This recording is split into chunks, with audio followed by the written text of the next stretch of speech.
All right, welcome back. Welcome back to the BFR Podcast presented by Sports Mockery. I'm kind of rusty here. I ain't gonna lie to you, a little nervous too. If you're not familiar, if you're joining back, and been in a hole for the last couple of weeks, I have not been here. Ficky and Jack have been taking over, kind of recapping the Hard Knocks episodes, which was phenomenal. So I'll kind of give my 2 cents on that later. But as you know from the title, this is Bears versus Titans preview. The game counts actually. So this is fun, man. This is where it really, really starts. We had a lot of fun kind of digging into the Titans roster and kind of predicting kind of what we expect for Sunday. So Bears versus Titans preview is what you're going to get here today. We'll bring Jack in here a little later. But like I said, it's good to be back. Honestly, I was worried that I forgot how to do all this. No, I know. Serious. It's like you take 2 weeks off and you're like, what? No, but how was your trip though? Like, it looked fantastic. Yeah. I haven't photo dumped on Instagram yet. Posted like 1 or 2 on Twitter. But yeah, it was insane. Went on an Alaskan cruise. It was a week-long cruise, but it ended up being like 10 days because of travel days. So we went to Vancouver, went to Canada, and then of course we went through the Inside Passage, went to Glacier Park National Park. So it was insane. A little cold, of course, but not as bad as you think. I was gonna say like Chicago cold.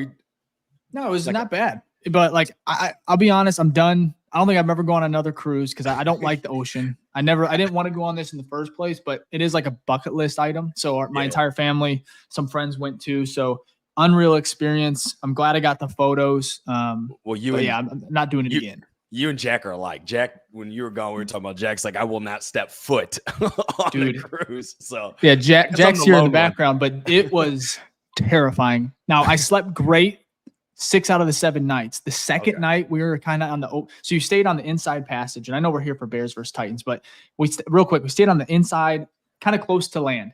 Well, we had to go out into like the middle of the ocean to kind of get to where we were going. So they had to go basically on the right. Miles and miles away was land, but on the left was all ocean. So we're not very, very close to land on either side, but being on the open part of the ocean per se makes it a lot more rocky. So at night, dude, I was nauseous. I was thinking, because we were going to stop in Juneau on day 3, and that was our first port. And I was like, I might fly back and be done, I'm calling it quits. Well, no, I swear to God, dude, I was nauseous. It was terrible. It reminds me of who was the cornerback? I can't remember. There was the family of them, the brothers that quit at halftime for the Colts. You remember that? Oh, that's brothers. What me of. I know someone. There were brothers in the league. It's Davis, Vontae Davis. That's what reminds me. You're about to pull a Vontae Davis where you're like, on that trip. All right, whatever, I'm out. It's Seriously. halftime. Look, pack my stuff. I'm retiring mid-game. I'm out of this. So I truly was. I got to turn this. I got my settings all out of whack. It feels too bright in here. But like I said, back to football. It feels really good to be back. But I am glad I didn't, as DWC here said, I'm glad I didn't get mauled by a bear. I did see a few bears, a lot of fish, a lot of whales and stuff. It was pretty cool. So, but man, to come back though to week 1 is it's just like icing the cake, because like the whole vacation was great, but to look forward to like, when I come back, the Bears are playing, football's back. We had that great Thursday night game opener, NFL season opener between the Chiefs and Ravens. That was insane. We were talking off. Exactly. We were talking off before we kind of started the stream that it was unreal. Like I was hoping his foot was in, because you said, as you reminded me, Ficky, Baltimore is going to go for 2. I just wanted to see what that happened. And I also want to see the Chiefs lose. I'm not a fan of them. It's gonna be tough. It's gonna be tough because they as long as they got Patrick Mahomes back there, they are gonna be the favorites every week. Yeah. So. And then Worthy, who is on your fantasy team, right? He is. One of them. Yes. Yeah, he looks awesome. He looks like Devin Hester when he's kind of on floating and gliding on the field. He's too damn fast. Also, I didn't have Marquise Brown yet. Yeah, no, I got him on my other really good. So all in all, a lot of stuff not related to the Bears. But again, thank you for sticking with us. Thank you to Jack and Ficky for holding it down for those last 2 episodes of Hard Knocks. Hope you guys enjoyed it. I've heard a lot of good things. Like I said, we have Bears versus Titans. How it's going to work here, we're going to go through the Bears and Titans injury report first. We'll then go to our Titans overview, kind of look at the entire roster. Ficky's got a lot of good in-depth stuff there. We'll go over their power rankings. kind of where they fit in the league. Then we'll go to our bold predictions, of course, just like last year, score predictions to end the show. Actually, score predictions, so final score predictions. And then we'll do storyline for Monday. And, of course, we'll bring Jack in here soon. So, but, Ficky, I want to start with the Bears injury report. So let me pull it up here. I had it bookmarked because all throughout the week, now I was traveling midway through the week, so I was kind of paying attention, but I did see some uproar. People are a little nervous about it, and I kind of see why now. I don't know how you feel. I haven't talked to you about it, but I want to read it off here. So it's quite a list. We have Keenan Allen, one of the most notable. He has a heel injury. He was limited Wednesday, Thursday, practice in full on Friday, and is questionable. Karan Amagaji. Amagaji. You got it right. He had a quad oblique. He was limited on Wednesday and Thursday, practiced in full. There's no game status for him. Same with Ryan Bates, who has had a shoulder injury throughout the week. Roshan Johnson was full. He was dealing with a toe injury, but he is not questionable. He is ready to go. Mercedes Lewis, which was funny. He was old. His designation was old. But no, for real though. It was a rest day for most of the thing, but he was full on Friday, so he's good to go. But this is where it kind of gets interesting. Outside of Keenan Allen, who's questionable, we have Montez Sweat, who is also questionable, Darrell Taylor and DeMarcus Walker, and then Zach Pickens is actually out. Correct. So wanted to kind of go through some of these names here. I'll start with you, Ficky. Are you worried at all about any of these players? And what's up, Joe? What's up, Joe? No, I'm going to say, because look, people hit the injury report all the time, right? Questionable is okay. The issue is, like, which we'll get to the Titans, some of the players that they have on the list that are questionable have been questionable for a long time. So if it was like, a couple weeks ago, like when Karan was out, right? And it was like he never got back in, and then it still says questionable, I would be like, he's not going to play. But Keenan's been playing all the time, right? Sweat's been playing all the time. Oh, you got a visitor, Dave.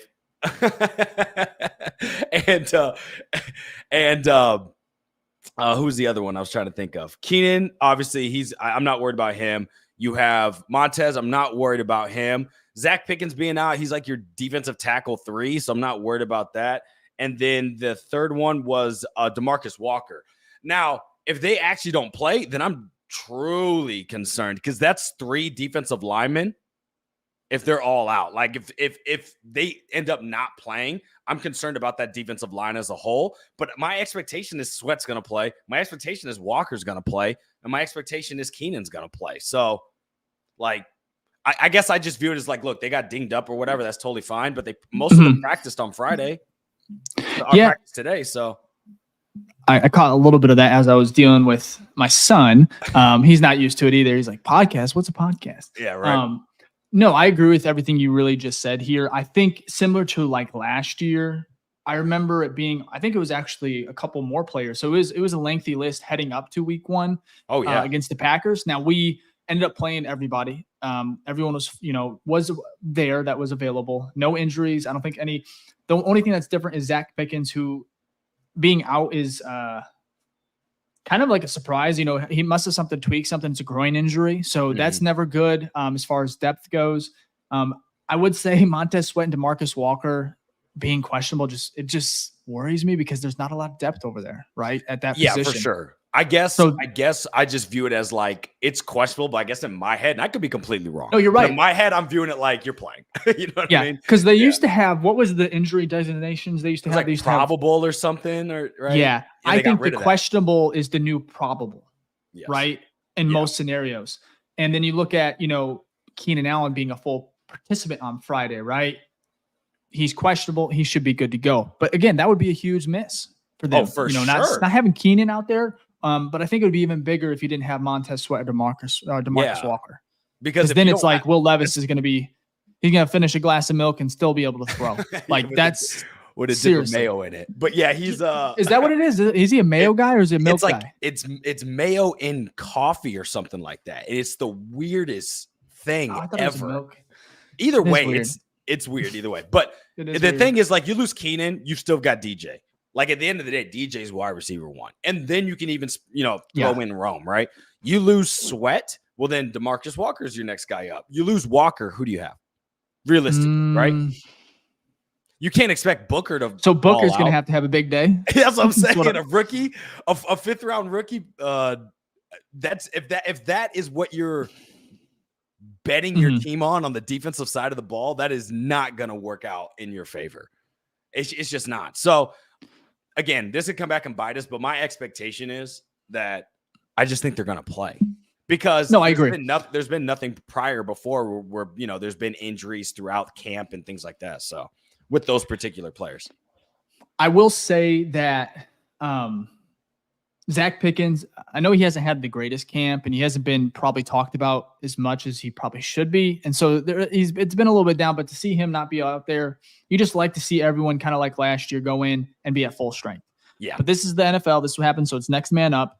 However, and even Darrell Taylor, who you just traded for, he did not practice on Friday and he's questionable and it's a foot injury. So it is, I mean, I don't know why then these guys weren't in bubble wrap, honestly, like the last week or so. It's this sport is like so brutal. It's like you walk the wrong way and it's like something gets tweaked. It's crazy. But overall, I think like I'm in your boat where I'm not too worried in regards to the Bears injury report. They should be able to get everyone out there outside of maybe Darrell Taylor, just because I think I'm a little bit more worried about that foot and not practicing because everyone else practiced in full except for DeMarcus Walker, who is limited, but even Montez Sweat was full, and he's questionable. So not too worried. However, if we move over to the Titans injury report, it's actually a little bit more, there's not as many players, but two very, very impactful players, which is safety Jamal Adams.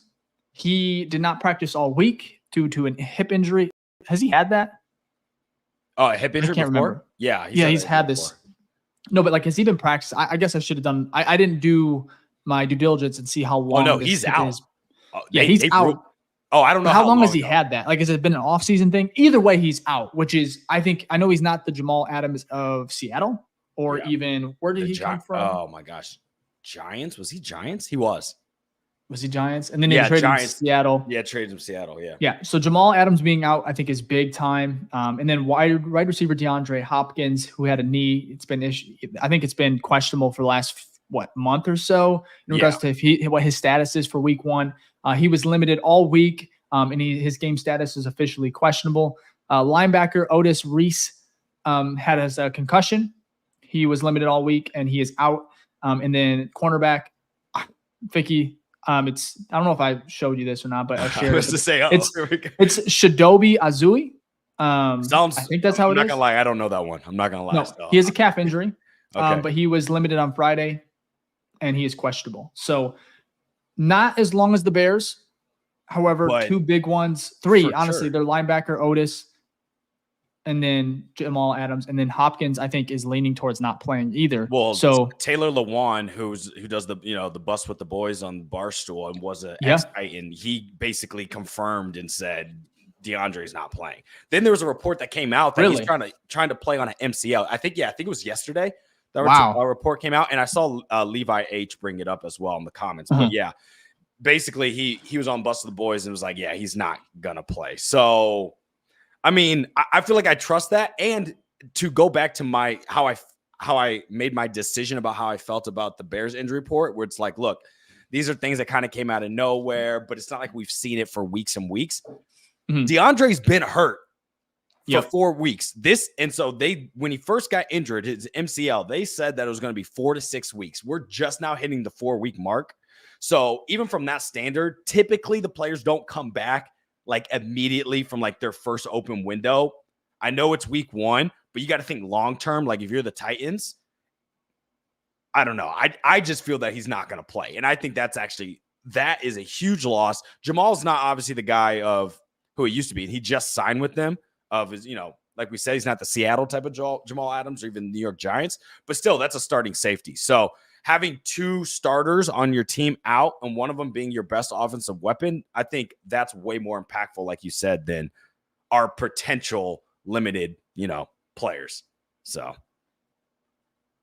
I'm not really concerned on our end. I agree. There was a comment here that said, I think those comments about the rookies might come back. What was that one about? I'm guessing from Don. I'm guessing the comments about rookies, Booker and Rome will come back. I don't know what is he talking about? This is on YouTube for our podcast listeners. Don, if you want to elaborate a little more, I'd love to. I have no idea what that was about, honestly. So, but Bears versus Titans, we talk about all these injuries, right? Leading up to week one, the week one matchup at home in Chicago.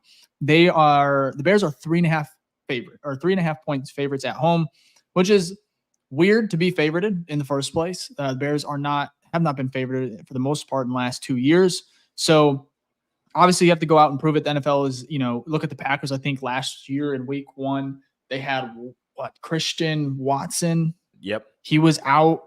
Anyways, there was favorable matchups and key players missing on the Packers roster. So you felt really good going into week one, and we know how that ended up. So I'm not going to toot my horn or feel like really, really, truly good about this, about Adams and then Hopkins being out until the final whistle blows, right? Because this is the NFL. These guys are professionals. But I do want to kind of go into after, I guess, the injury report, I want to kind of go over to the Titans overview. Ficky, you've done some digging. You got a lot of interesting data on them. And then I wanted to bring up their PFF power ranking because it kind of goes over a lot of different projections. It factors in their schedule. And the Bears, I want to share where they were too, because it's kind of surprising to see where both the Bears and then obviously the Titans are in regards to these rankings that are based on data, probability, and all these other projections. And you can check it out on PFF, of course. But before I do, Ficky, I know you had some stuff you kind of wanted to discuss regarding the roster and the Titans overview. Absolutely. So I kind of want to just give like a breakdown of the moves that happened for the Titans, right? So the Titans basically blew things up and did a hard reset. In essence, they surprisingly fired their head coach, Mike Vrabel, which I think most people were like, what? And then also people were surprised that he didn't end up getting a new coaching gig this year. So he's taking a year off. And he was replaced with Brian Callahan, who was the OC of the Bengals for the past 4 years. And they've had a pretty good offense under his control. So still a new coach, but I understand the potential within that. And then also he brought in a new offensive coordinator, Nick Holtz, who was the passing game coordinator for the Jaguars in 2023. And in 2023, the Jaguars ranked ninth in NFL passing. So again, on paper, seems like a pretty good hiring. And then they also got a new defensive coordinator, Denard Wilson, and he came from the Ravens last year. And he worked for an assistant in the DB room. And the Ravens, as we know, have had a pretty good defense the past couple of years and a top-ranked pass defense in 2023. Now, moving over to free agents, some big names on here. Calvin Ridley from the Jaguars, Tony Pollard from the Cowboys, L'Jarius Sneed from the Chiefs. Those are three big names. Crazy. And then they also got, I think, a low-key signing. Tyler Boyd signed a 1-year contract from the Bengals. So the wide receiver 3. So, and he's looked pretty good in camp. So overall, not bad on paper. Then we go to the draft. They got J.C. Latham from Alabama, the offensive tackle. They got Tavondre Sweat, who I wanted, the defensive tackle from Texas. And then the rest of them aren't necessarily too big of names. But overall, those first 2 picks could be very impactful. And then we talked about the trades, right? Well, at least one of them. L'Jarius Sneed, the cornerback, was traded for 2025 draft picks. Leroy Watson, offensive tackle. And then the most recent trade that just happened was Ernest Jones IV, who's a linebacker, traded from the Rams. So overall, like, they made a lot of moves. It doesn't mean that they're going to be amazing. Because again, they kind of hit the reset, so they're starting over. But it was interesting because typically when you see a reset, it's more of like, let's deplete. You know what I mean? We're getting rid of players. We're starting over, literally like what Ryan Poles did, right? The Titans took a different route. They said, look, we're bringing in new head coaches, new people, new head coach, new coaches filling out that roster. And then also still trading for, someone like a L'Jarius Sneed, Ernest Jones, who's a great blitzing linebacker.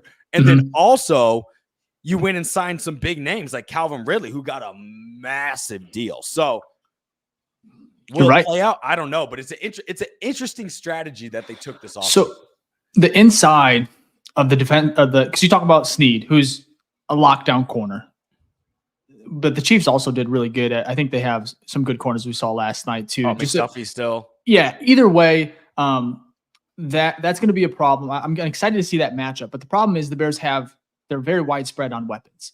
So Sneed cannot cover everybody.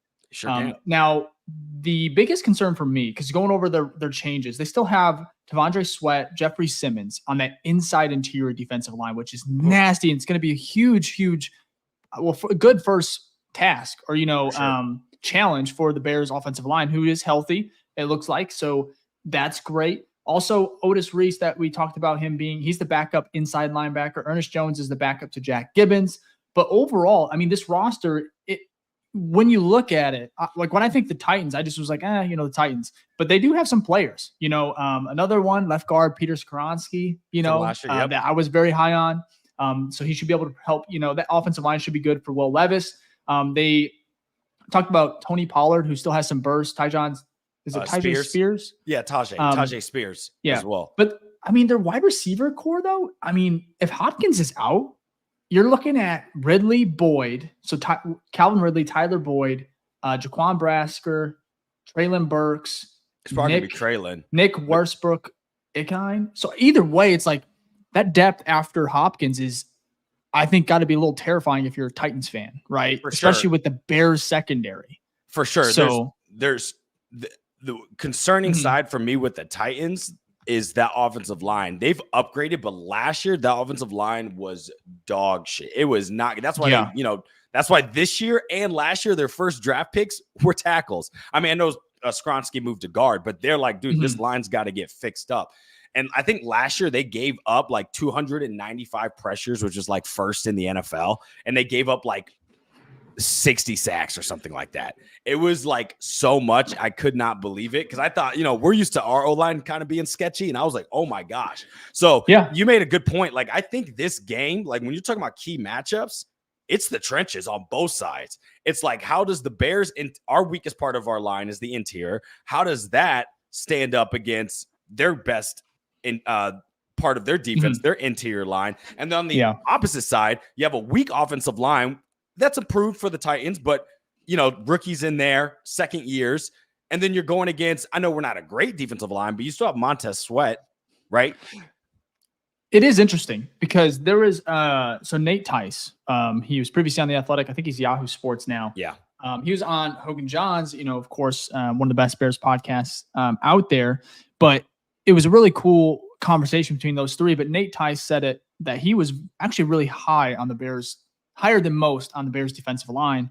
And I think that's interesting because from the Bears, from us, the inside, how we cover this team inside out, we see the strengths, we see the weaknesses, but sometimes I think, and typically we're higher at most positions than anybody else in the NFL because this is our team. This is one we cover. We love it. We love the Bears, but I think we have been generally pretty harsh on maybe even Ryan Poles on that defensive line because obviously you have Montez Sweat. You have Montez Sweat, but it's like you have so many, almost I would say most of the other starters on this league are going to be either above average or stars, right?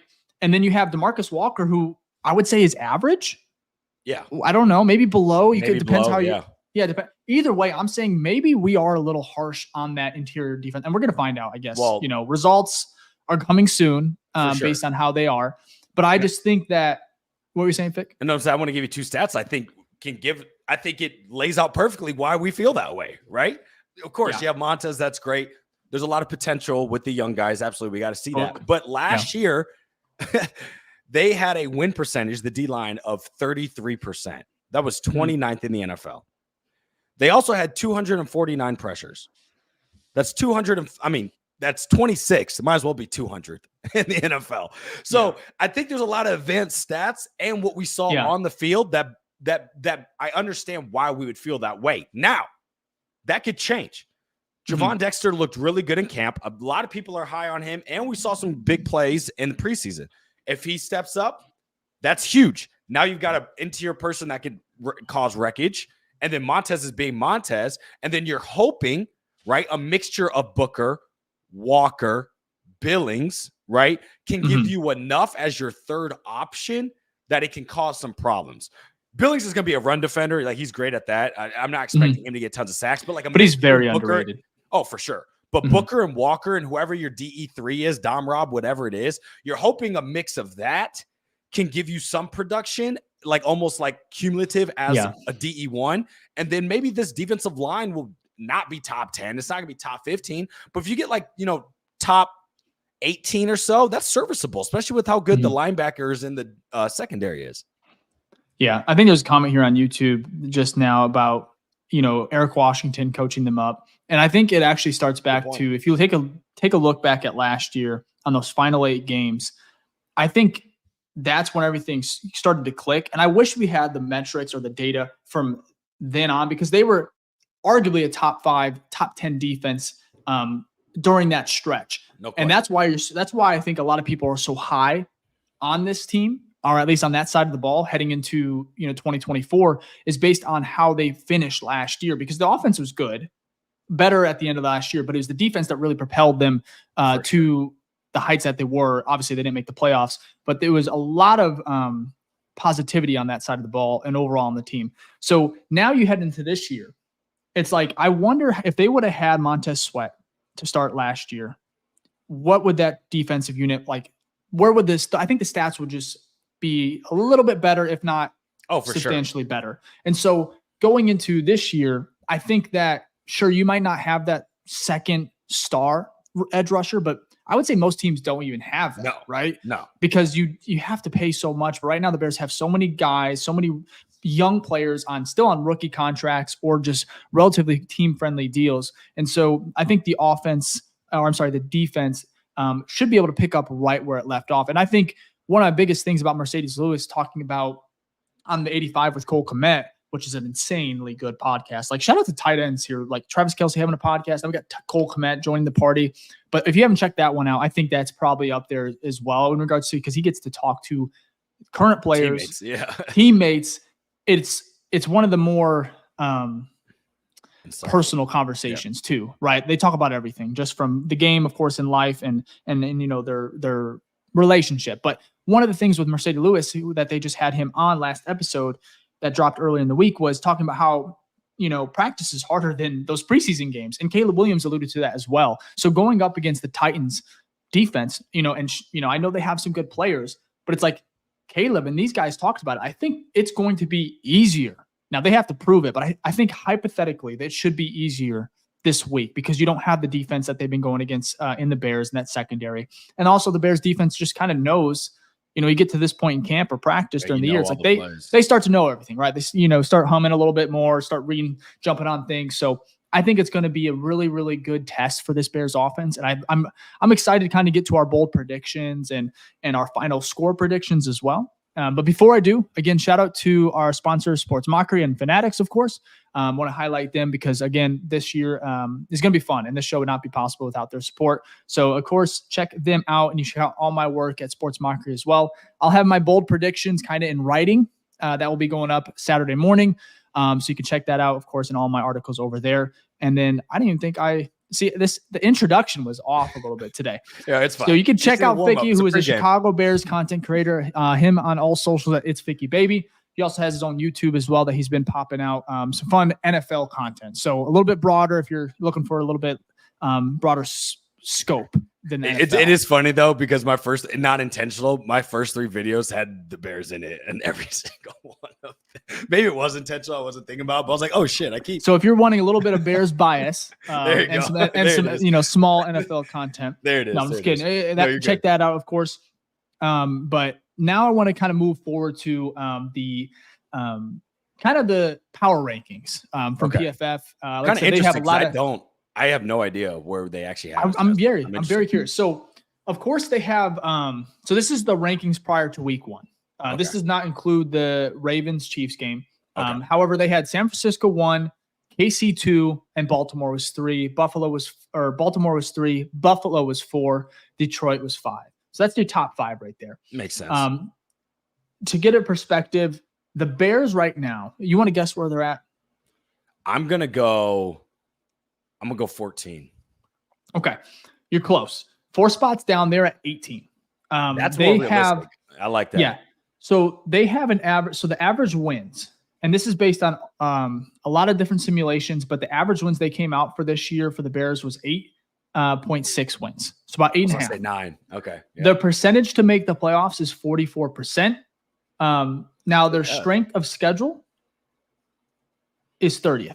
So they have the 30th easiest schedule in the NFL, which is kind of unreal.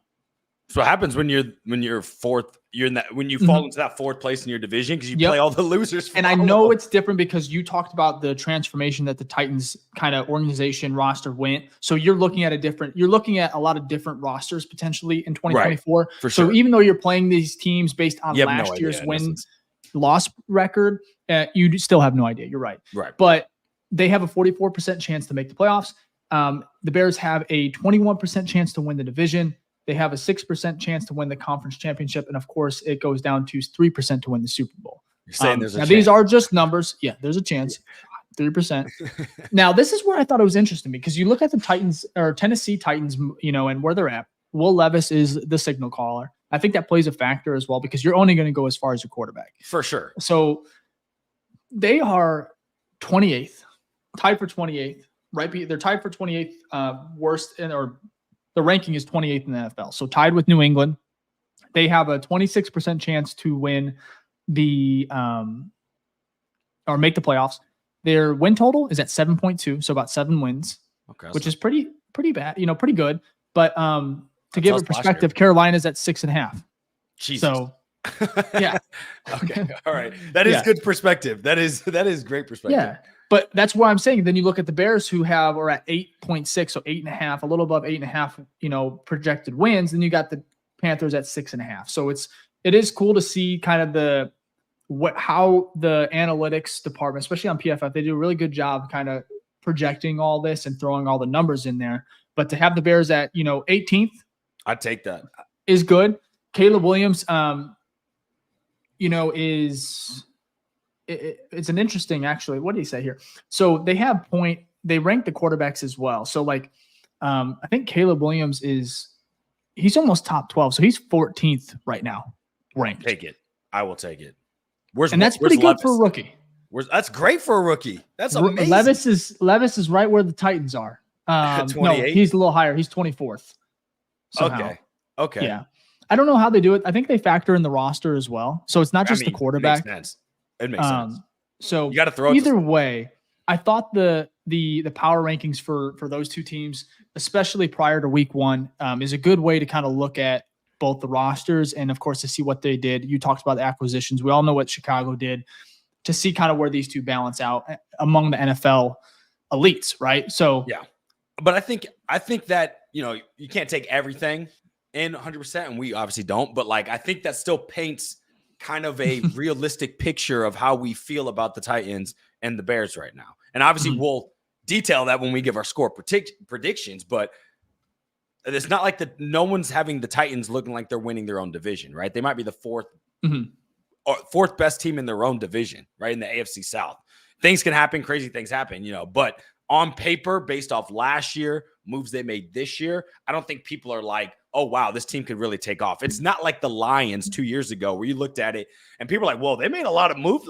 Sure, they didn't do well, but they ended the back half well. They made a lot of moves. We wouldn't be surprised if they win more games, and they did. The Titans are not in that same boat. It's they might still be a year out to really start competing, in my opinion. But also, I think a big one, which is all young quarterbacks, because there's so much that goes into it, including ours, is who is Will Levis? Who is he? Because he showed some good plays last year, showed some bad ones as a rookie. It makes sense, right? Didn't start from the jump, so that probably hurt him as well. But it's does he make tremendous year 2 jumps? Sometimes we see with quarterbacks, or does he regress or not stay stagnant? I just don't think Tennessee's done enough to support him in year 2. Oh, I don't think so either. In my opinion, I like Calvin Ridley, L'Jarius Sneed, good corner. But, this is a sophomore quarterback. His rookie campaign was up and down. I don't think he's not going to move the needle for me, or he's not I don't think he's a franchise quarterback. I really don't. However, it is still early, so we'll see. He has to make significant strides though. For sure. So, but you know what it reminds me of? Because we've gone through it multiple times.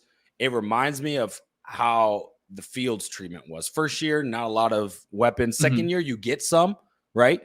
But your offensive line, your offensive line is garbage. So I'm like, it doesn't matter who you are. You saw it last night with Baltimore Ravens, right?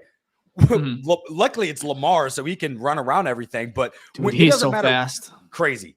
But when you don't have time, you're setting it doesn't matter who your wide receivers are. You're setting your team up for failure. Like you're not giving someone enough time, and you're also getting them increasing the chance of them getting injured. So I just feel like the offense, I'm not saying like our defensive line will dominate, but I just feel like the lack of talent on that offensive line due to just veterans not being that great, and then also having 2 starting rookies on there, or a second year and a first year. I don't know. I just feel like they're not going to, it's earlier on in the season right now. They're not going to give Will Levis the best opportunity for him to shine his full potential. That could change by the end of the season, right? Because the NFL is a long time and things happen, but week 1, I don't know. I think, and we'll move on to our, our key matchups here in a second, and then we'll get to our predictions, but I want to talk about Ryan Poles and shout out to him because obviously I watched the last 2 episodes of Hard Knocks. You guys did a great job covering both of those, so check it out if you haven't. But this game is like a story of 2 kind of rebuilds, right? In my opinion, you got Ryan Poles, who, I mean, his rebuild is looking a lot better. I think it's fair to say, just based on the moves he's made, right? You have one of the greatest trades ever to get, the number 1 overall pick, Caleb Williams. Of course, that was DJ Moore. It landed Darnell Wright. All these, we all know about that trade. But then you have the Titans, who are kind of doing the same thing here, trying their best. They're reloaded the roster this year, but it just doesn't look, when you look at the Bears, I feel like it was executed perfectly because of, they had capital, draft capital. They've made, in-season moves with Montez Sweat. Sure, Chase Claypool didn't work out, but they've made the Keenan Allen addition. They've did all of this, and it's like, I think that's almost like the perfect reload in an offseason compared to the Titans, who are kind of patching it up. Some of them are splashes. You got the Snead. Calvin Ridley was very, very surprising, but you kind of see it there. But I think there's a lot more holes on that roster than when you look at Chicago. And obviously that's highlighted on the power rankings. We all kind of see that, but it's a testament to Ryan Poles and what he's done in these 3 years, because it's been a very long rebuild. But now you have a Heisman Trophy quarterback winner, right? Caleb Williams. You got 3 studs at wide receiver. We know this roster in and out, so I won't go, on and on. But I think it's just really cool to see, when you look at the matchups, you look at the advantages some of this Bears roster has, and then of course you're playing at home. So, but key matchups, Ficky, we can just give out 1 if you want, or 2. Yeah, I have mine. We'll see if you take it. Yeah, no, I think it's going to be, it's not player. I'm going unit, right? Of course, I talk trenches I feel like every pregame I'm like trenches, but it really is. How does the Bears interior, right? I'm not worried about necessarily Tevin, Braxton, or Darnell, but how does Nate Davis, I think he'll do well, but like that's a question mark, obviously. How does Nate Davis and Coleman Shelton play up against Jeffrey Simmons, Tavondre Sweat, and the rest of that defensive line on the Titans? And then inversely, how does the Bears defense, Montez Sweat, Austin Booker, if he gets some reps in there, Javon Dexter, go against, I think, the poorly put together offensive line of the Titans, which includes J.C. Latham, who necessarily isn't a great pass protector, a great mauler, though. Same with Peter Skronsky, not necessarily the best pass protector, but a great mauler. So maybe they do get the run game going, especially with Pollard and Tajay Spears back there. But how does our defensive line as a whole, like, do they take advantage of this weak offensive line? I think if that happens and we get a lot of pressure on a second-year quarterback, Will Levis, that will determine if the game is won or not, like from the jump. So again, offensive line, our offensive line versus their D-line versus our O-line, because there's so many questions on both sides for both teams. So it'll be interesting to see how that plays out. Yeah, I think obviously the trenches are just so important. And I think the Bears should have an advantage, especially when it comes to perhaps, I want to say the offensive line, but the interior is kind of nasty. Like I said, with Tennessee, you look at those 2 players, Jeffrey Simmons Sweat alone. And Jeffrey Simmons. That's gonna be a really good, first test for that group. But I'm gonna look at more of kind of the secondary, and I want to look at Jalen Johnson because he just signed the contract. I think he's very confident this offseason. I love his confidence and how he's kind of been a leader on this team. But for me, the matchup between him and Ridley, because I think if Hopkins is out, and then if you can eliminate Ridley, who you got? I mean, even if Will Levis has time, and say we're not getting to the quarterback like we want the Bears too. I think the secondary is going to give the Bears defensive line more than enough time because of the coverage and how good it's going to be. Because if Jalen does, he says he can lock, he thinks he's the best corner in the league. He thinks he can lock down anybody. And I think he has a very good chance of kind of eliminating Ridley and taking that away from the Titans as far as their game plan, because their game plan is going to probably be to feed off Ridley, because I don't think there's a lot of weapons outside of that. Maybe they, run, maybe try to establish the run game.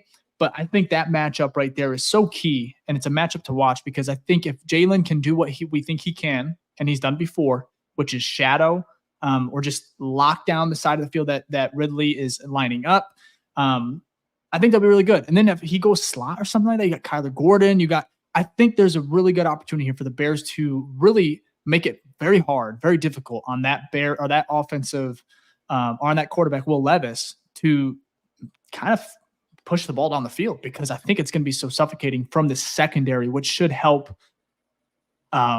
What's the word? Kind of buy time for the defensive line, especially if they aren't hitting home in that first, second quarter, but maybe down the line, in the second half when players are a little bit more fatigued, perhaps the Bears offensive or defensive line kind of get home and maybe force a couple turnovers later in the second half. So I just think that matchup right there, and maybe it's not Jalen versus Ridley, but I think just shutting down Calvin Ridley will be so huge, especially you reported it or not.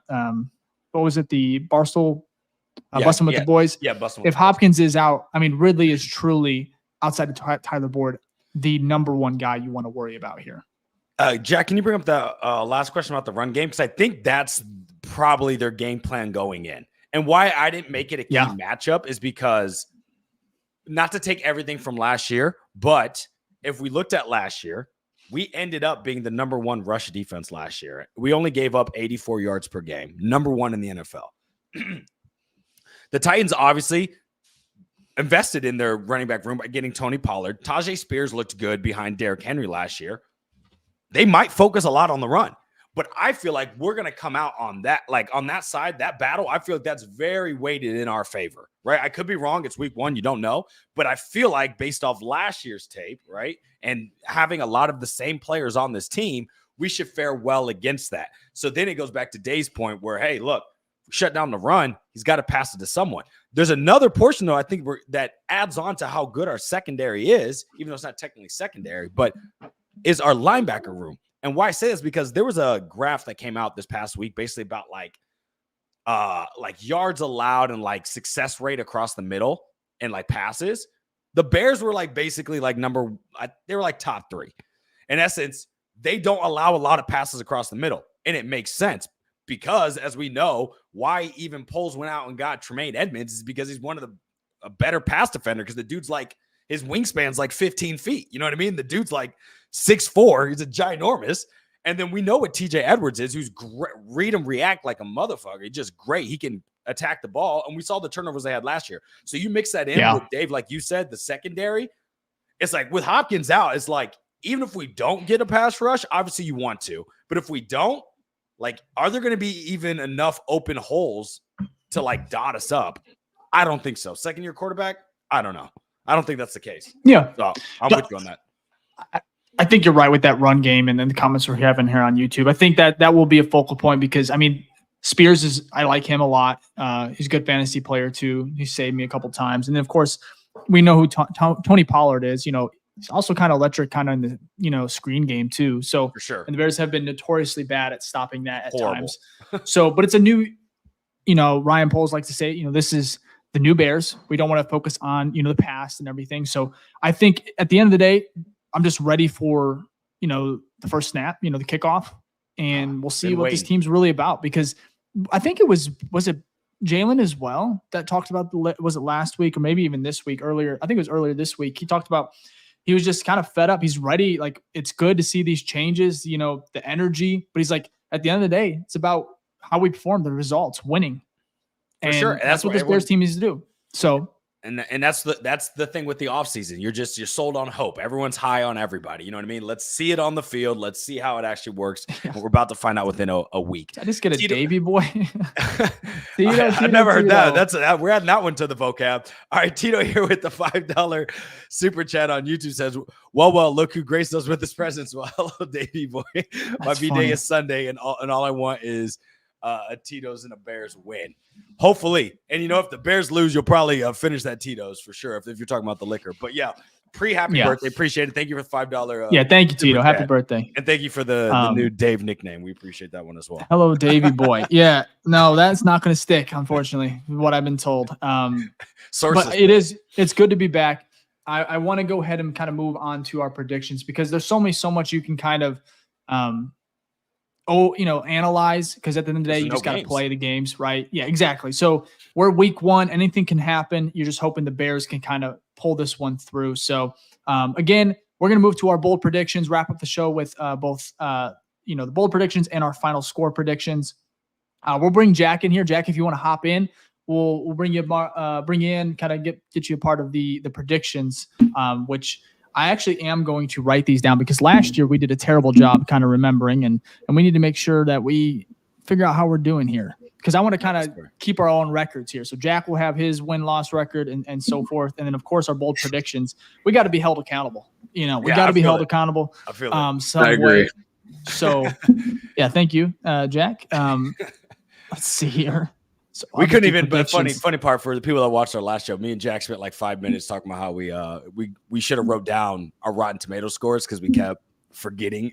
Oh, you did? I had it. Yeah, we're like, oh wow, we could have just texted Dave. He probably has them. Yeah, we did. My internet was so spotty. I don't know if you noticed, man. I went almost a week without tweeting. Yeah, that was interesting because I'm like, awesome. Wow, this is weird. I'm sure it is for your mental. I'm sure. I came back refreshed. I was like ready. Nothing was bothered. I was scrolling Twitter like today, and I'm like, nothing bothers me. Nothing annoyed me. I was just like, get ready, buddy. Except for Jack's tweets. Knew that was coming. Damn, I thought I had him muted. No, it was kind of nice, but damn, does it feel good to be back and kind of buckle up, because that is about the tweets are about to go wild now that this. Yeah. Now that week 1's here. So it is. But we'll get to our bold predictions. How this works, it's super simple. We're each going to give a prediction that is pretty bold. And if it's not bold enough, we'll get checked on it. And then I guess we got to figure out like if something comes true, what we're going to do there. But typically it's just something fun, kind of do it. We had a couple last year. We missed way more than we hit, but we had a couple last year. So exactly. So Ficky, I'm put you on the spot. We'll go with Jack, and then we'll finish with me for these bold predictions. All right. I know people, coming here with a Matthew McConaughey there, but I know people are probably thinking the easy cop-out is Caleb Williams. I'm actually not going there, but I am staying on that side of the ball. Okay. We saw the electricity of him in the preseason in short stints. He didn't play much, but when he did, he made some plays. I'm having DeAndre Swift, 2 touchdowns. 2 touchdowns, and I think it's going to be a rushing and a pat. That's an extra, but give me 2. I think that's the bold, because 2 touchdowns is pretty crazy, especially for a running back on the Bears. But we barely scored 2 touchdowns on the offensive side of the ball, so that's almost a bold prediction in itself. But give me 2 for DeAndre Swift. I'm going to say at least a run and probably 1 pass. Okay, Jack. First of all, I agree with that. Swift was mine. I have to pivot real quick, so I'm going to switch this over to Jack and go to my number 2. How bold do we need to go? What are you guys thinking? Like 10 or like because that's like a 5. No, I think we try to keep it semi. We don't want. We can't do like Caleb Williams 400 yards. Like we keep it. Well, you could, Jack. This is your bold prediction. It is. If you want to be, if you want to do that, let's do it. Well, yeah, we're not gonna mute you here. You pick. There's no limit on bold here. I won't go dumb. My bold prediction is offense, because offense is fun, and I'm gonna go with Rome Odunze. Oh, okay. And he leaves the game as the leading Bears scorer or receiver, like receiver. yards. Okay. Yeah. Relax. It was just a mistake. I was like, whoa. Okay. Sure, and score. We can do all of it. We can do all of it. No, but yeah, he'll be the leading receiver on the Bears with, as I say, give us a number. 135 yards. 6 catches, 2 long balls. Great job, Rome. 2 of those. So he's going to have 6 receptions minimum, 135 yards minimum, and 2 touchdowns minimum. Just like everyone's like, holy shit. You're like, welcome to the NFL type. Yeah, shit. they're like Marvin Harrison Yeah. boosters. Look, excuse my language, but fuck my bold prediction. That's what I want to happen right there. That's what I'm talking about. If we see that, I'm woo, buddy, because they're gonna be big plays too. So that's what I'm saying. Possible. Like, especially after Xavier Worthy yesterday, I'm like, Why this not? rookie class is here. Yeah. So let's get Rome. Andy Reid did a good job. God, I mean, even Matt Nagy, give him a little bit of credit. It was weird Hell seeing yeah. him on the screen, of course. It always is. But I like that one. Rome Odunze, I'm just going to put leading receiver. And then if we come back, we got Swift, 2 touchdowns. I'm going to go defensive. I'm going to go Jalen Johnson, 2 interceptions. 2 on Will. I was thinking about that. I was thinking Start about that. the season off. Now, I had Swift over 100 all-purpose yards. That was my bold prediction. But you kind of, I think we're both in the same wavelength there with DeAndre Swift, because he did look really good when he had those touches. So you know what my second one was, Dave, though? I was going defense, and I was going to say, hey, look, we just signed him. He's coming back to his team that he was on forever. I think he can still ball. Had a good preseason. Named captain. Kevin Byard is picking off. A little revenge game. Yeah, low revenge game. Like He's that. getting 1 pick on Will Levis. But 2, Jalen Johnson, I'd be happy about that too. Obviously, we would be happy about all these. I think he's due, man. But I think Will Levis, I think he can make Will Levis, basically, I think he's going to be able to like bait him. Yeah, predict. I think he's just going to have 2-3 opportunities at some really good, just hope he catches interceptions. them, because he had some pretty good baits last year too, and he had some drops. But yeah, if he can secure those, that'll be great. So. If he was able to actually be more of a ball hawk, I think he would be. You're looking at some of these corners being paid right now. He would be, because that deal looks really good. I'm not mad about it though, because we got a good deal. Yeah. Yep. So go ahead, drop a couple. I guess if we keep winning, that's fine. we need that. We need that contract to stay there. So absolutely. So we'll move. That's our bold predictions for now. We'll go into our final score predictions and then our Monday storyline. So, Jack, you want to start with final score? Is that where we're going with first? Yeah. Final score. It's going to be a boring one out in Chicago. Okay. It's not going to be that entertaining. It's going to start off hot and it's going to slow down. So the Chicago Bears blow out the Titans 38-10. It was that's not boring. Oh, it's going to be boring. Fourth quarter, it's going to be boring. When Tyson Bagent up in the field and shit. Yep, it's going to get boring. But I have just the strongest feeling. We talked about it on the whole show. The defense is going to ball out against the offense. And Caleb Williams, you want another bold prediction? I mean, 350 yards. I think he's going to just have a field day. He's comfortable, and 38-10 final score. Okay. I'm not even mad about it. Normally I'd be like, that's crazy, but I'm like, you know what? Fuck it. It's week 1. 38-10. Yeah. 38-10. Bears. Okay. It better be Bears. Oh my God. Are we gonna? I will mention, I am a gambling man. I shoot the dice, spin the roulette wheel, but there is a weird vibe with this where commonly with like gambling, it's like when everyone's on one side, go to the other one, because that's what's going to happen. It's fade the public. Everyone in the world is like very easily winning. I can't do that with my favorite team though. It's hard. Maybe last few years I could. Oh my gosh, that's a heart attack waiting to happen. Are you serious? I have before it. It was almost heart attacks. I'm with you, dude. Yeah. Like absolutely dude, not. You know what's funny? The last time I bet on the Bears, you want to know when? It actually involves DeAndre Swift. Oh, we dropped that catch. Lions? The home opener? Was it the home opener against the Lions? I think it was a touchdown. That's the last time I bet against the Bears, or bet like on the Bears. I put $100 on them to win money line, and that close to. And I said, you know what? The last second, I couldn't enjoy the game, so I was like, these games are already ruthless for me. So I said, I am not betting any money lines, anything on the Bears, until I can maybe become unless they become like the Chiefs, where it's like easy money sometimes. Oh yeah, for sure. You're just like, whatever. I was like, it's a good time to start, Dave. The Trubisky era. Was that the Trubisky era? Or was that Fields? That was Trubisky. Dude, that's how long it's been. Yeah. And you're probably insane if you bet them the last 3 years, because I mean, it was you're crazy. That's crazy. Coconut Pete here on YouTube. Don't forget about Torrey Taylor. There was another comment about him, Taylor pinning these guys deep. And I'm so for that. You laughing at the name?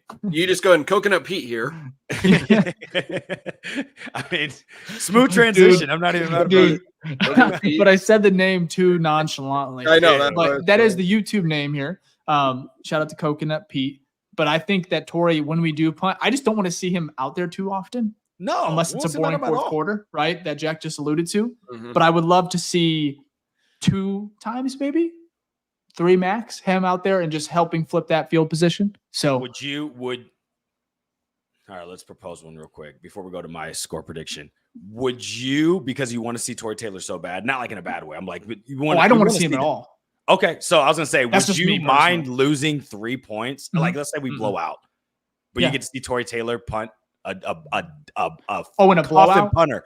Let's say it's like the last drive. We could probably get 3 points and make it 38 instead of 35, right? No, instead you take the 3 away, but you see Torrey Taylor go out there and just punt from like his own 20 and pinpoint it like at the 5-yard line. Oh, that's just icing on the cake there. So yeah, absolutely. But okay, I really generally I don't want to see him out there unless it is a blowout and we just okay, let's But and you don't want to mess with Santos's confidence and his his accuracy percentage because that's how that's how kickers get paid too. So Ficky. Not gonna go as high as Jack. Yeah, Jack was 38-10. Yeah, I don't know if you can go higher than that. But Defense. 5. It's nothing. Look, bro, it could happen. Jack, they scored 38. They put 38 on the Titans and they only give up 10 points. I'll tell you what. I don't even know what. That would just be the best. I know what. What? I want your Twitter login for 24 hours. Get on your Twitter. That's what I want. Oh man! I mean, talk about risk. I'd rather bet $100. I'll be deleting a lot of tweets the following day. Yes, you would. He's gonna be going crazy. He would. Oh my god. Okay, so I'm gonna go a little bit less, but I think the win margin is still up there. I was gonna go 27-17.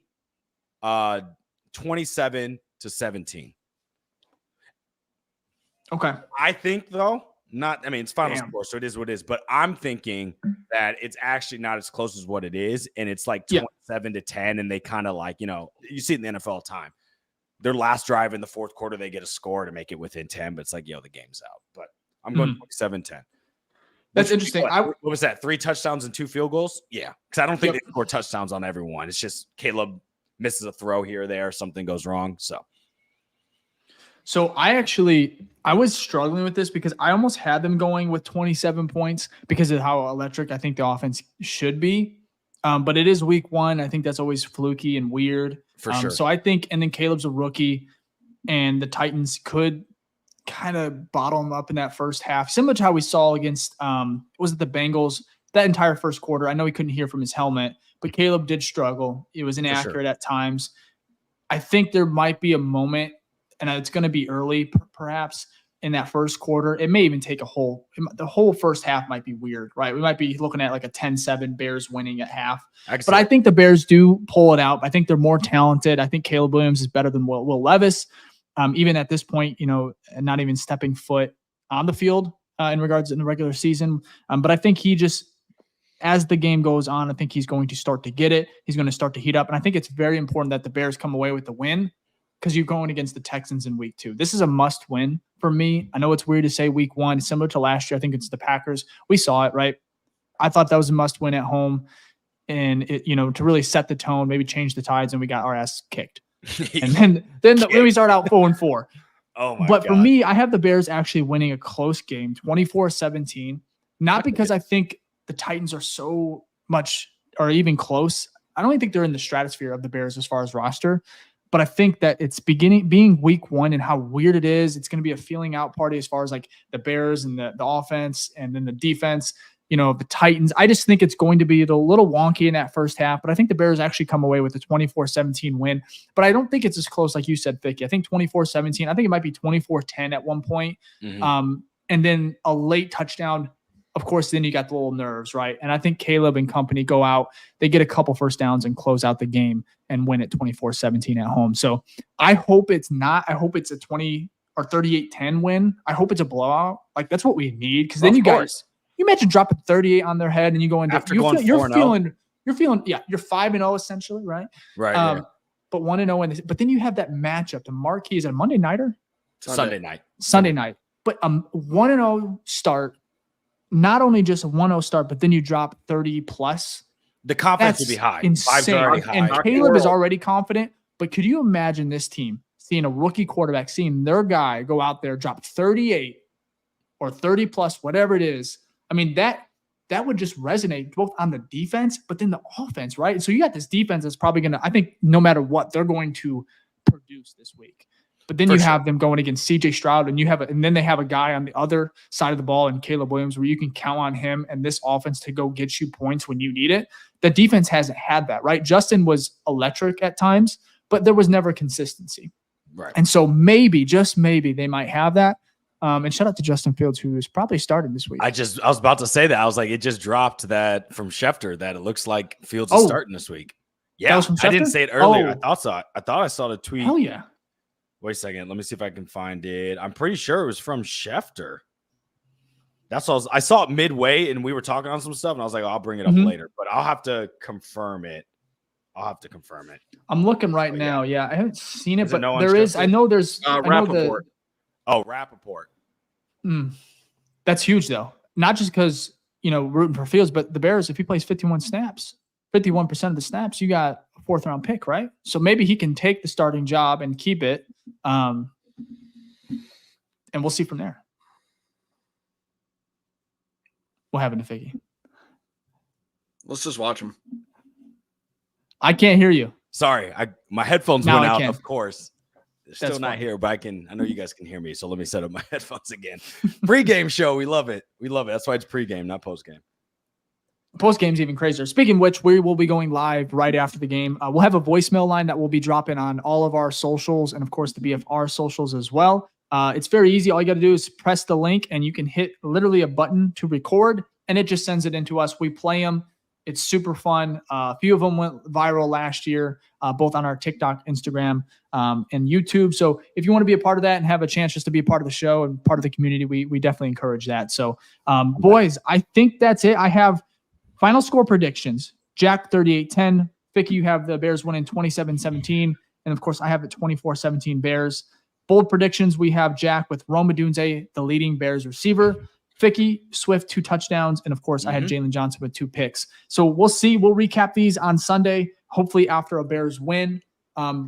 Anything else, gents, before we head out of here and watch the Packers lose?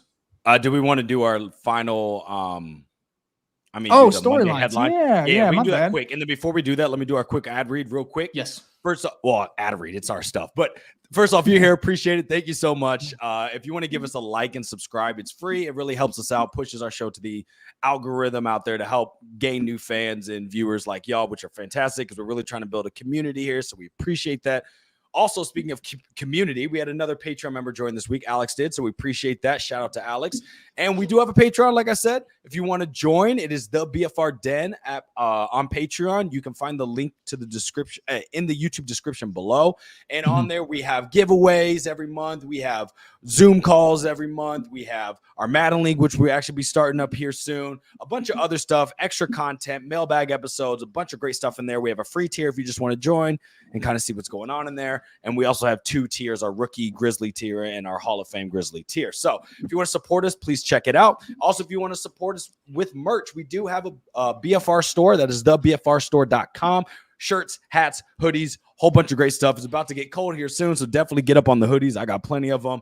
And if you want to support us, we really do appreciate it. All the money from the Patreon and the BFR store go right back into the show so we can keep making great shows, great content, improving across the way so we give better value to all of y'all. So we really do appreciate it. And finally, if this is your first time watching, please give a hashtag #NewFaceGang in the chat. We will give you a shout out before the end of the show here soon. And then also, if you're an OG in the chat, this is your second time watching, and you've watched all 92 episodes. We appreciate everything in between. Go ahead and give a hashtag OG in the chat, and we'll make sure to give you a shout out. All right. Should be good. I love it. Yes, shout out to you guys. We're at over 7,000 subs. So if we can get to 10K, that's our goal by midway season. I think we can do it. But again, hit that like button. That's just an easy way to support and kind of help accomplish that goal to kind of continue to grow both the channel and the community. So again, going to be an insane year. I think this is, I was talking to my uncle today or yesterday, kind of time zones, everything's kind of janky still, but I really doesn't know where he's at. Well, it's a 3-hour time difference where we were in Juneau and everything. So it's Makes sense. it's weird, man. But overall, the hype is real. I think you really, truly have. We've been excited as Bears fans many, many times before, but this one does feel different. It truly, truly does. It sure does. So again, got to play the games, figure out, if that's truly the case. But storylines on Monday. So how this works, if you watch The Herd, it's kind of similar to that kind of what he does. Colin over there, I always find it interesting, but it's basically Chicago based. So basically, we're going to give like a 3, 4, 5 word review of the game and what it's going to be in the papers on Monday or the headlines on the internet regarding the Bears versus Titans game. So, boys, I don't even want to put any of you in the spot. Who wants to go first, though? I'll go first. And don't make me. I got it. He's arrived. That's it. Caleb Williams, man. Like he's arrived I can see it now. I don't know what he does to make that statement, right? I don't know if it's yards, if it's touchdowns, maybe he has 2 or 3 crazy out of pocket, just angled throws. I don't know, but I think we're going to walk away and be like, we got our guy. Because we saw that, pieces of it in the preseason, but I think like we're going to see the real Caleb Williams week 1. So I'm hoping win, dub, and it just says he's arrived. Okay. You want me to go first, Jack, or you want to go? Yeah, go ahead. Okay. So this was, like I said, I had it all lined up. My bold prediction was around Swift. I think Caleb does enough. I don't think he has an insane game where it's like, I hope he does arrive. But like basically, I don't think he's going to be like, he's going to look good, but he's not going to have that. I think it's going to be Swift. I think Swift's going to be over 100 yards. So, or 100 total yards. I think he's going to have a big game. But my headline was Swift victory. So it kind of ties into Swift. I think the Bears hopefully win easily. So it's kind of play on words there. So that's kind of my headline. But I hope he's arrived because that's fucking sick. It could be he's arrived with Swift too. Look, I'm not mad about it as long as we. Yeah, but when you think you think him. You think it's true. So it's true. It is true. It is weird though because I would. Sorry for Jackie. It's like. Are we being too greedy? Because honestly, I just want to win. You know what I mean? It's like I don't care. At the end of the day, I don't care if it's by 1 point, by disqualification. Not a DQ. That's hilarious. Give me the fucking DQ, man. That's funny. Sorry, Jack. What do you got? Give yours. Mine is. Let's see. I'm trying to think of a creative way to word it, and I'm not there right now. That's okay. So I'm gonna go with like. It's hard to top Swift victory. Yeah, it's tough. Victory right? and Vic, what'd you say? He's arrived. He's arrived. Yeah, it's 2 really decent ones. Nightmare to be. It's a nightmare. But, let's see. I want. Okay, mine's just gonna be like King of the North, and then put a giant picture of Caleb Williams' face, just right. That's what the whole paper is. Like, King of the North. There's no other. There's no other content. The news column, Caleb Williams. Weather, Caleb Williams. Caleb Williams. Sports, Caleb Williams. Crime Watch, Caleb Williams. That's what it is. So that's hilarious. That's my article. That's funny. That's the whole news. Yeah, forget the headline. Give me a whole fucking newspaper. You might be able to actually have my Twitter on lock. If you're just doing Caleb Williams, it's basically what I do for the most part. That's all it is. It's just not Caleb true. You had a nice picture of Soldier Field today. That was beautiful. So check out Jack's Twitter at Jack Scroggs _. That was a dude. You took that right? Did we lose Jack? Yeah. Okay. It looks so good, dude. I better be like this. If it's not like this, I'm gonna be pissed. This was as of today at noon. Then it will be. If you zoom in, you can see the scoreboard as Bears 88, Titans 88, which is also a prediction. You're working scoreboard. 88 to 88. What a game! Jesus. We win because of DQ. One of my favorite photos that I've seen in a while. That it just looks like a good vantage point. Shout out to your friend for taking that. Anyways, I think that about wraps it up here. Do we have any OGs in the chat we got to give shout outs to before we go? Yeah, let's check that real quick. Okay. Jack, do you mind pulling that up? Okay, we got Plastic Rockets here on YouTube with a hashtag OG. Appreciate that. We got Tito in here with the hashtag OG triple OG, and thank you for the $5 super chat. We really do appreciate that. Hell yeah, Tito. You guys want to do a random question answers real quick? Sure. Yeah, go ahead. Rattle them off. We can go All right, yeah. All right, let's go. Mr. James here on YouTube. I know there's an OG in here. He said, "Who's getting the first turnover?" Jalen Johnson. We'll go JJ. All right, next. Okay, take that. I ain't mad about that. Tony Pollard's flat on the ground. Just murder scene. That's what happens. Brian Rawl 2085 on Twitter said some tweets on Titans going to bump and run man blitz a lot. How do you think Caleb will deal? Caleb will be ready. I think he will be, and they are going to blitz a lot. I can't think of the defensive coordinator's name. He comes from a tree that's known for blitzing a lot, and they just got Ernest Jones, who's one of the best blitzing linebackers in the league. But that's why it's going to be up to this offensive line. I think. Why do you think? Hold up a little bit. Luce and company have been blitzing the hell out of him. They're gonna. They may get him one or two, maybe three times at most. But I think Caleb's super intelligent. I think he's going to. You don't want. I think it's going to get to the point where you do not want to blitz Caleb. Similar it's to not going to be a field. It's not going to be like a Fields ordeal, like his first game. It's not. Caleb's going to get that ball out. He could punish. He should be able to punish most teams for sure. Very often. Very very good rate in regards to getting that ball out quick. So it's going to be fun though. We'll find out. All right. Anything else, Jack? The Bears. Bears. Right. That's it. Well, hey, again, shout out to you guys for the support. We're super excited finally to recap a Bears game here in a couple days. Follow Jack at all socials, Jack Scroggs _ and of course, Ficky, it's Ficky Baby. And then you can check out all my stuff at sportsmockery.com. Again, I'll have my bold predictions article coming out. And of course, I'll recap the game and have an article there too. So I think that's it, boys. We'll be back hopefully for a win on Sunday, right after the game, maybe 5 minutes after, but we are very, very quick. We'll have it ready to go. One last one. Who are we taking tonight? Who are we taking today? Dude. FTP. There it is. I'm hoping for the Eagles. I don't like the Eagles, but I do hope they whoop Jordan Love's ass. I really do. Hate watch is on. Let's go.